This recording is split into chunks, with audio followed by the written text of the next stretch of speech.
Good morning everyone, welcome to the point. In this video we will discuss about what are bad banks.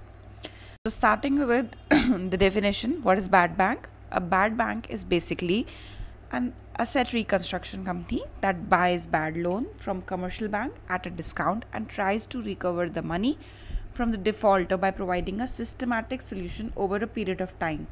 So now what happens is, let's suppose there is some bank X and it has loans which are on which people are defaulting or are not able to pay their installments back or the principal amount back. So after a certain point of time, those that loan amount will convert into NPA and will add necessary burden to the bank. Now what happens is, as per regulatory framework, banks have to maintain certain provisions if some loans are given or whenever the loans are given, some provisions have to be maintained, and so the capital is kept aside.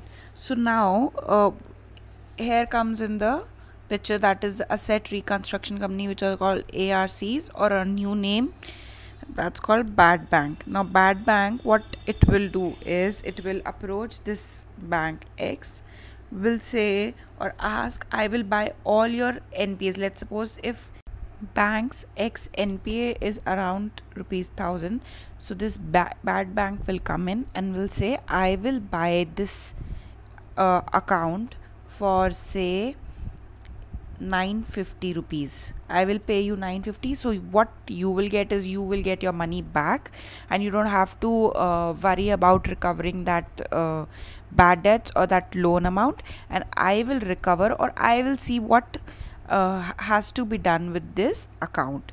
So what this bank X will get is ₹950 and will remove this amount from its balance sheet and will keep on functioning like it was functioning earlier.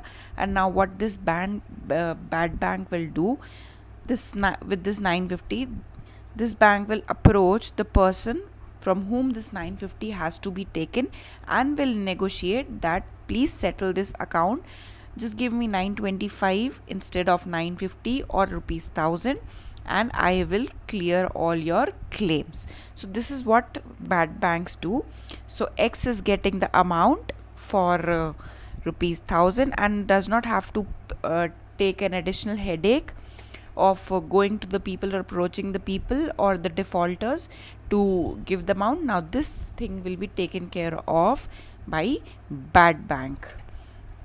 The idea of bad bank seeks to reduce the NPAs in the banking sector and then revive lending and credit growth. So this bank X will get its money back, no, the 1000 rupees, and now again it can create loans. Earlier what was happening is that this 1000 was getting stuck and X capital was blocked here and was not able to create new loans on it.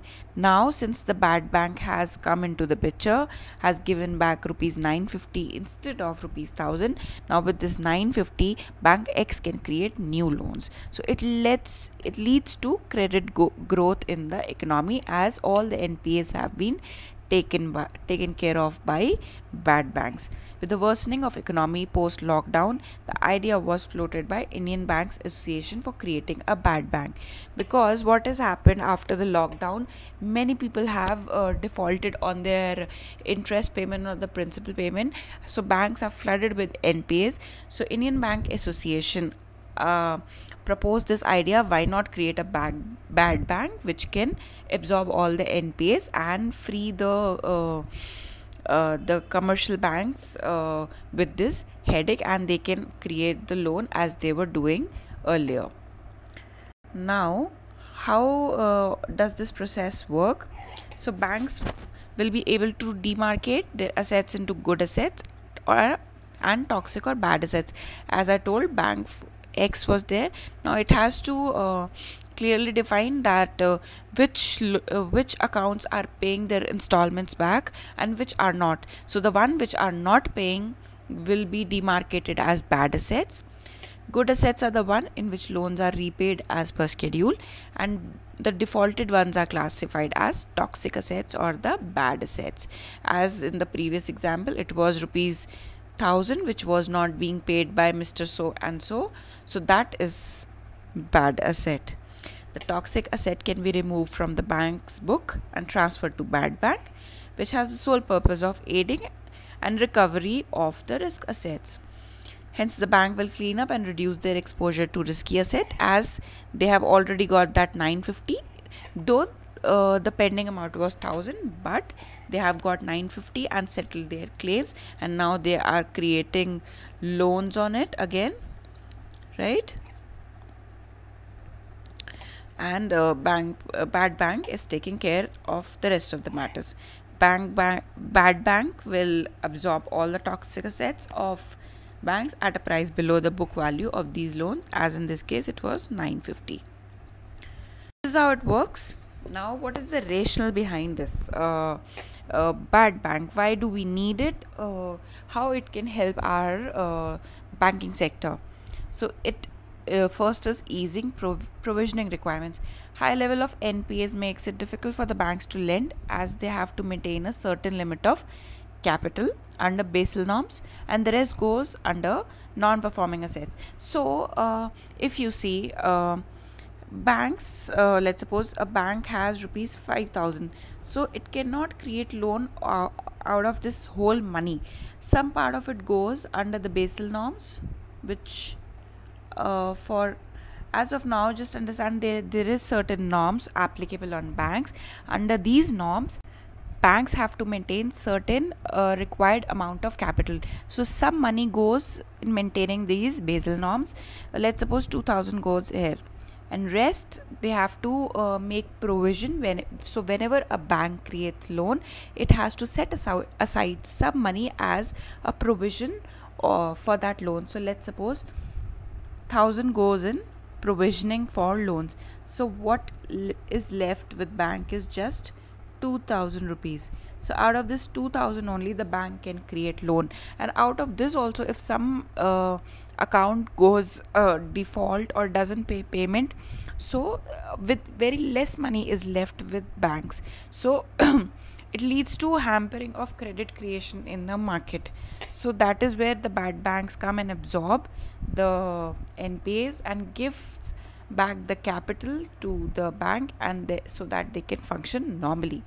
Bad banks, by way of absorbing NPAs, will ease the provisioning requirement by the banks and helps them to get on with the business as usual. Reassuring trust. Moreover, the creation of bad banks allow the segregation of banks' good assets from its bad assets.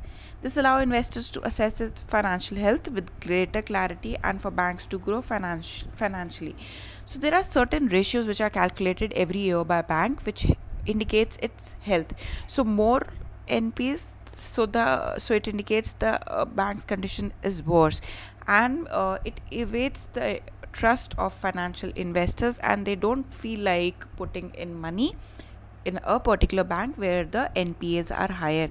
So if the bad bank comes in and take away this NPA, and a bank could show that there are very less or no NPAs in their balance sheet, so this would restore the interest of the financial investors in the bank's financial statement and can get in more capital from there.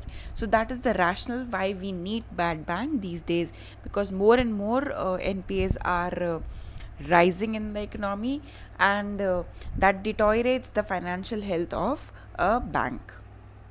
Now definitely there are certain challenges which is associated with bad banks. First is capital. So this if you see, bad bank also needs money that they can pay to the commercial banks. Now so where will they get the capital? It is the government which will provide the capital. So if you see, government is in any case funding the bad bank or the NPAs indirectly. So if government pays directly to the commercial bank for the NPAs, then also it is the government which is at loss. And if it is routing the funding through this bad bank, so behind this also, it is the government money which is at stake, because we don't know if the person who has defaulted will clear its dues or not. So mobilizing capital is a big challenge for bad banks, via which they can clear the balance sheet of the commercial banks. Finding buyer for bad assets in pandemic hit economy will be a challenge, especially when the governments are facing the issue of containing the fiscal deficit. Government is already loaded with so much expenses to revive the economy post this pandemic, and moreover that if they create bad bank and do the funding, so it will further aggravate the situation. Next is moral hazard. Former RBI Governor Raghuram Rajan had said that a bad bank may create a moral hazard and enable banks to continue reckless lending practices without any commitment to reduce NPAs. So now if the bad banks come into picture, so the commercial banks will not pay much heed before providing the loans, because or will not do much of the background check before giving loan to any Tom, Dick and Harry, because they would at the back of mind have this thing that in case if the banks if the loan goes default, bad banks will take over the loans. So they will not do the security check in a tight manner as they do it right now. So it will obviously cause harm to the economy at the whole. Not addressing the underlying issue. So the underlying issue is not, so this bad bank creation of it is a temporary solution. It will not solve the problem in a long go, which is that we should persuade people to pay on time, or there should be some mechanism that the people do not default on their loans. So this is just a temporary solution that the defaulted payments will be taken care of, but in the long term we need to come up with such a mechanism where people stop defaulting, or there are less number of defaults on the payment by the people. So we need to address the underlying issue, which cannot be solved by this temporary solution, that is creation of bad bank. Without the governance reforms, the public sector banks accounted for 86% of the total NPAs may go on doing the business the way they have been doing from the past, that is providing reckless loan. The public sector banks accounts for the highest number of NPAs, because they before giving the loan they were not doing that tight background check as they were supposed to do. So there was reckless lending by the public sector banks, and the highest NPAs are from them. So we need certain governance reform where they do not just keep on giving loan to any Tom, Dick and Harry that comes their way, and may end up piling up bad debts again. The bad bank idea is like shifting loans from one government pocket to the another. As I told you here also, it is either government directly funds it or routing the payment through bad banks, which should not be the case. We should come up with such a mechanism where people who have defaulted come up and pay, rather than government suffering the losses on behalf of the people who have not paid their dues.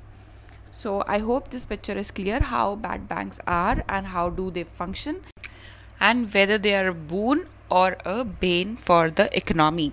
So this is all for the today's video. Thank you so much.